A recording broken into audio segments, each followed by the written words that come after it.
estamos aquí en el taller de uno de los artistas urbanos más reconocidos del Perú y el mundo. Hoy tendremos un día especial conversando y pintando con Elliot Tupac.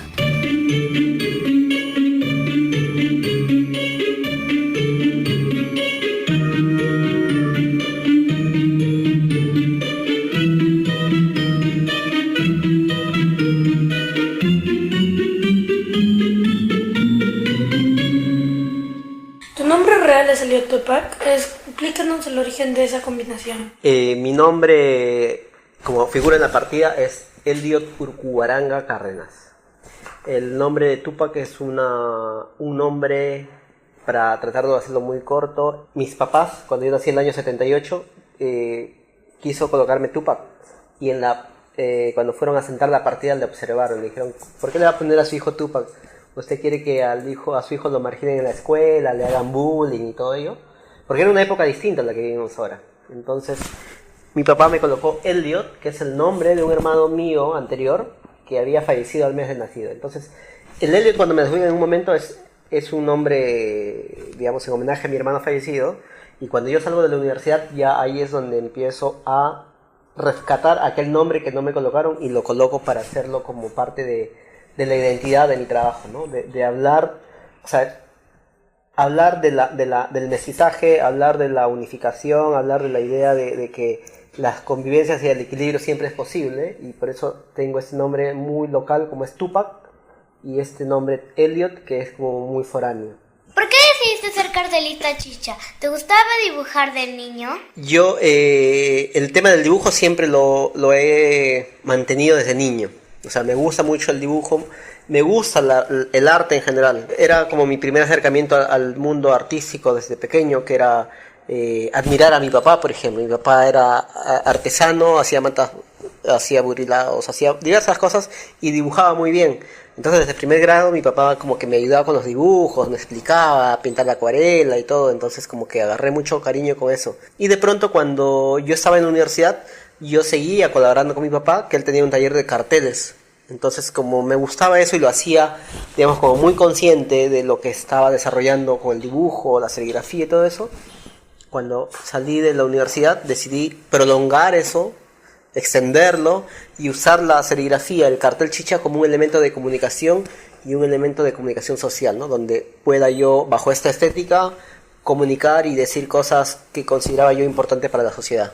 ¿Por qué cree usted que la cultura chicha durante un tiempo fue sinónimo de marginación y violencia? Eso, por ejemplo, del término cultura chicha, es un término que trataré de explicarlo también así como muy digerible. O sea, creo que no existe un término tan peyorativo, más allá de lo chicha, como la idea de imaginar que existe una cultura chicha. ¿Qué ha pasado con los sociólogos, académicos? Al decir cultura chicha nos quieren como aglomerar en un grupo social que es marginal. Si lo analizamos pretendiendo explicar la cultura chicha, se enfoca a todas esas expresiones populares, ¿no? Y entonces dentro de eso popular está todo lo que es marginal, todo lo que es mal hecho, como se creía y se piensa muchas veces del arte chicha. Entonces yo quiero como cortar esa suerte, digamos, de expresión de referirse a todo esto como cultura chicha, sino más bien es una expresión popular. O sea, en ese sentido la expresión popular como que tiene distintas formas de manifestarse, ¿no? Sea gráfica, sea música, y son diversas a la vez. Entonces la cultura chicha como tal para mí no existe porque limita mucho la expresión de la creación popular. La creación popular yo creo que no solamente se ciñe a un tema de estética tipo cartel, no se ciñe nada más a una producción de música chicha.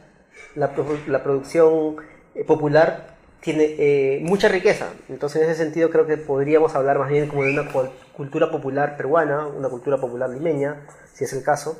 Pero lo chicha, para cerrar un poco la idea, para mí, para mi concepto, lo chicha es gráfica, estética, ¿no es cierto? Y música.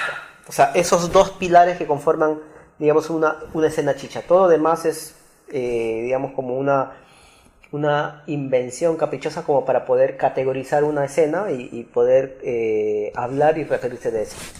Para ser un artista como tú, ¿se estudia o se nace? Yo creo que más que nacer hay que estudiar. porque uno desde pequeño, como en tu caso por ejemplo, que te gusta hacer la entrevista, interactuar, es bonito descubrirse como tal, y entonces lo que uno tiene que hacer es educar eso, ¿cierto? O sea, y me ha pasado a mí me gusta el dibujo, me gusta la pintura, me gustan las artes, pero también tuve que encontrar como una forma puntual de expresarme, que en este caso fue la serigrafía, el cartel, el diseño, el muralismo, y todo ello que implica como explotar al máximo toda esta habilidad del dibujo de letras. Entonces creo que conviene para todos, para ti, tener en cuenta de que, por ejemplo, uno descubre sus condiciones, pero a la misma vez como que tiene que educarlas, practicarlas, evolucionar en función a eso. Entonces, considero siempre como mucho valor eso de estudiar, de saber que me gusta, pero ok, voy a estudiar para hacerlo mejor. ¿Crees que con tu arte has revalorado la cultura chicha? Creo que, por ejemplo, con el hecho de trasladar esa estética del cartel a escenas diversas como el muralismo, la galería, las exposiciones, las charlas, conferencias, talleres y todo ello, se pone en valor algo que de por sí ya tenía un valor, digamos, como tal. El tema es que uno tiene que pensar siempre como a largo plazo, ¿no? O sea, uno no puede pensar de que lo que ahora se hace como expresión de cartel o de gráfica es lo más que podemos ver, sino todo lo contrario, sino que eso es como la parte inicial y con la cual uno tiene que seguir evolucionando, porque no tendría sentido de que yo me muera o llegue a mis días finales hablando solamente de cartel, sino uno tiene que hablar de cartel y las posibilidades que pueden generar después de esa primera opción que fue el cartel chicha, la serigrafía. ¿Cómo te defines mejor?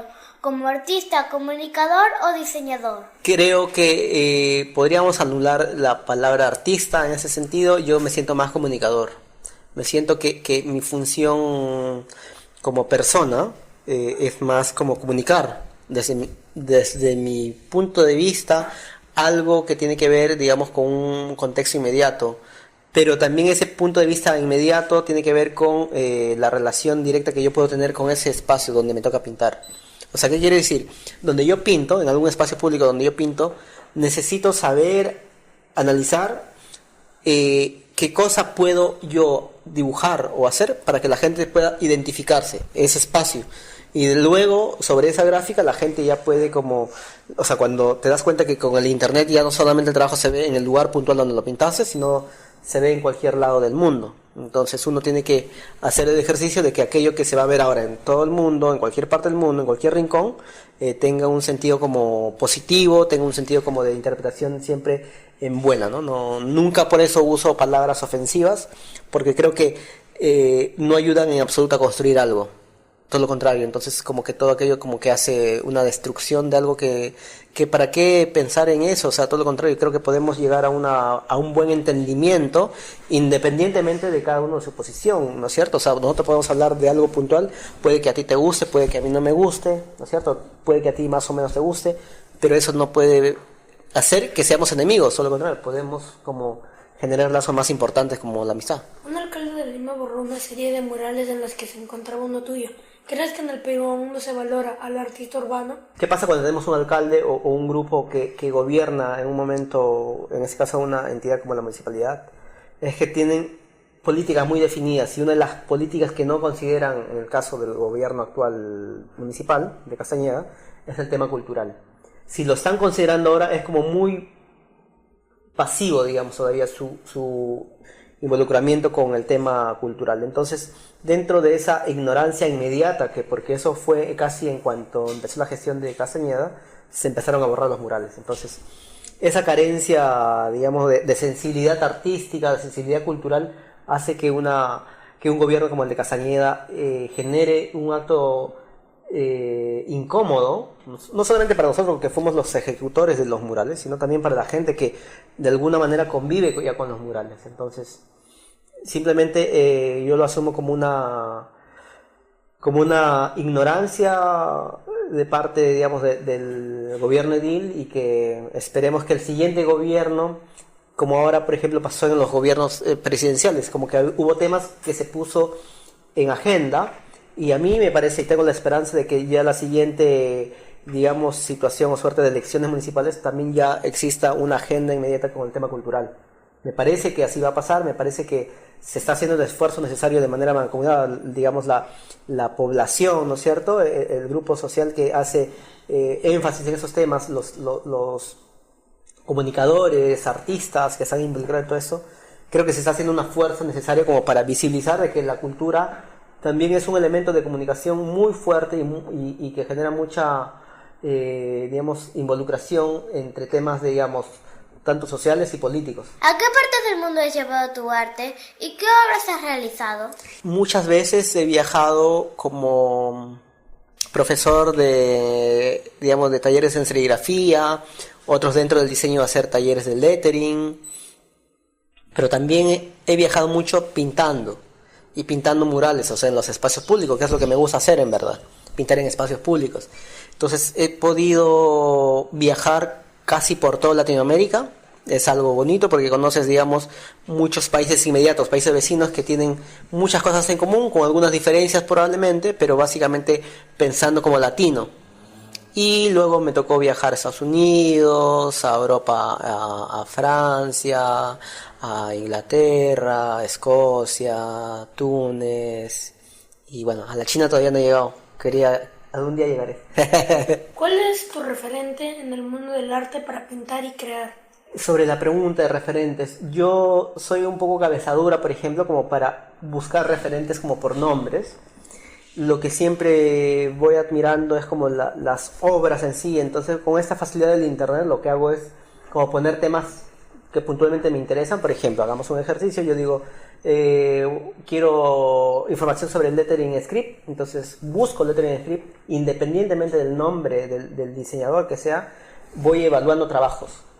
Voy viendo trabajos y esas yo las voy como absorbiendo de manera visual, voy como motivándome porque voy viendo de que ese señor hace tan lindo el trabajo, me gustaría como llegar a ese nivel y todo eso. O sea, siempre estoy como en esa cuestión de aprender de otros que tienen, digamos, un trabajo pulcro, un trabajo admirable en ese sentido, ¿no? Entonces, como que no te podría precisar un nombre porque tengo como muchas referencias visuales, básicamente. ¿Cómo es tu proceso artístico? Mi trabajo empieza como un orden emotivo, algo emocional. O sea, algo me tiene que motivar, algo me tiene que condicionar a que yo pinte, escriba o diga algo. Entonces, bajo esa primera pauta, lo que hago es, toda esa información es emocional, me emociona, me indigna o lo que sea, y de pronto ya pasa luego de eso a un trabajo más racional. Y ese trabajo racional implica en pensar qué frase voy a colocar, analizar el contenido de la frase, de la palabra, y luego de eso empieza otro ejercicio que es el trabajo o el nivel, digamos, como ya de ejecución, que también es un tema como muy afanado porque uno también tiene que como que pintar con mucho cuidado, de que las líneas salgan perfectas o casi perfectas, nadie es perfecto, pero al menos intentar. Entonces es lo que hago. Entonces está como en esos tres niveles, ¿no? Un primer nivel emotivo, un segundo nivel racional y un tercero ejecutivo donde ya empiezo como literalmente como a pintar el proyecto o el mural. ¿Tienes alguna pintura favorita? Y si la tienes, ¿no puedes decir cómo es? Una pintura favorita no, pero lo que sí sucede es que cada proyecto ha sido interesante porque me ha generado como un compromiso puntual en ese momento y por la cual se ejecutó cada trabajo. Entonces, por ejemplo, en una escuela de niños, en una biblioteca en Pamplona Alta, me dijeron para pintar. Y en ese momento lo que yo hice fue pensar, es lo que decía, me emociona ver que me inviten a pintar una biblioteca de niños, esa es la parte emotiva. Luego empieza la parte de, ahora, ¿qué cosa hago puntualmente o qué pinto para que los niños se generen identificación? Entonces empiezo como a pensar, a analizar, y ahí surgió una palabra o una frase que dice, hoy soy libre, mañana también, ¿no? Uno imaginando el tema de la lectura, el conocimiento, de cómo te puede generar libertad y no caer en el vacío de ser un ente manipulable.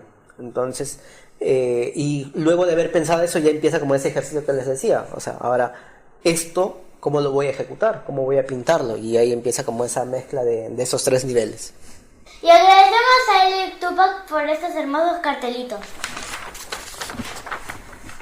Yo agradezco a Elliot Tupac porque la entrevista fue muy divertida y ahora sabemos más acerca de estos carteles y la cultura chicha gracias a usted. Así que le agradezco de todo corazón el haber dejado que nosotros tengamos el gusto de poder entrevistarlo. Y qué hermoso cartel que me voy a llevar. En esta edición hemos aprendido mucho de cultura chicha y el arte gracias a Elliot Tupac y gracias a ello hemos obtenido este cartelito. Soy Mayara. Y yo soy Álvaro y juntos somos Pequeños pero Normales. Ciencia y Cultura A nuestra altura.